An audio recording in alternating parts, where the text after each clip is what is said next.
Magandang gabi po Luzon, Visayas at Mindanao. Mahigit 5 oras na lamang Pasko na. Pero marami pa rin sa ating mga kababayan ang abalat naghahabol ng kanilang panghanda sa Noche Buena mamaya. Tumaas na po ang mga presyo ng ilang sangkap pang Noche Buena sa mga pamilyan. At ayon sa mga nagtitinda, asahan ang mas mahal pang bentahan hanggang sa bagong taon na po yan. Mula sa lungsod ng Quezon, nakatutok live si Trisha Zafra. Trisha!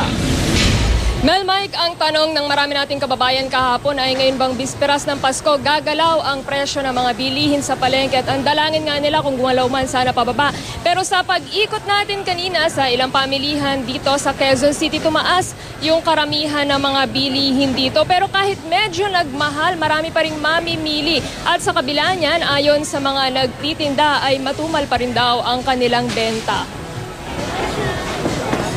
Holiday, pero nagbigat ang trapiko sa bahaging ito ng Commonwealth Avenue tapat ng palengke. Walang patid ang mga taong parot parito sa overpass. Puno ng tao ang loob at labas ng palengke. Ngayong araw namili ang karamihan para sa Noche Buena mamaya. Hindi naman kayo nahihirapan mamili? Hirap nga dahil tao eh.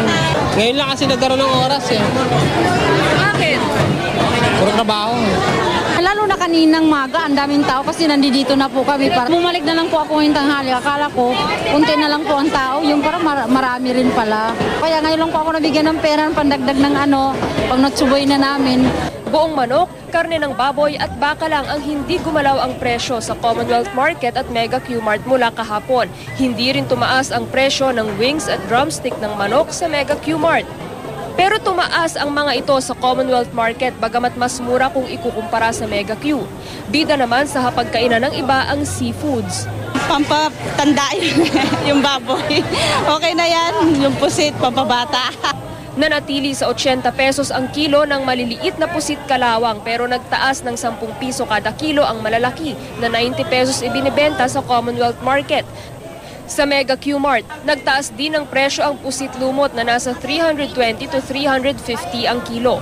Nagmahal din ang bangus, tilapia, swahe, alimasag, tahong at sugpo. Sa Mega Q-Mart nga, hindi na kumuha ng ititindang sugpo ang retailers dahil sa taas ng puhunan. Sa gulay, nanatiling stable ang mga panggisa gaya ng bawang, sibuyas, kamatis at luya. Tumaas naman ang mga gulay na pang chapsuy o kaya ay pansahog sa pansit.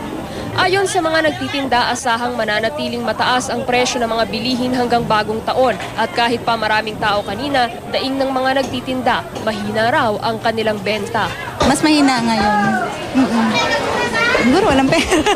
Paisa-isa lang yung bili nila ngayon. Kaya tulad nung nakaraang taon, may bumibili ng 5 piraso, 10, 3, ngayon, paisa-isang piraso eh. Yun lang, ihanda lang nila sa lamesa nila. Mel, walang biyahe ng mga produkto sa pamilihan ngayong araw, bisperas ng Pasko at bukas araw ng Pasko. Kaya ayon sa mga nagtitinda, yung presyo ng mga paninda ngayong araw, yan pa rin daw yung asahan ng ating mga mamimili bukas. Pero yung mga nabanggit na presyo kanina, gabay lamang yon para sa ating mga kababayan na mamamalengke bukas at depende pa rin yan kung saan ang kanilang suking pamilihan at sa diskarte nilang tumawad.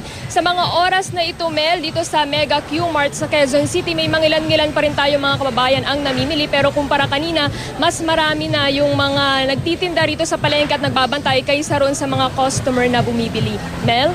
Maraming salamat sa iyo, Trisha Zafra.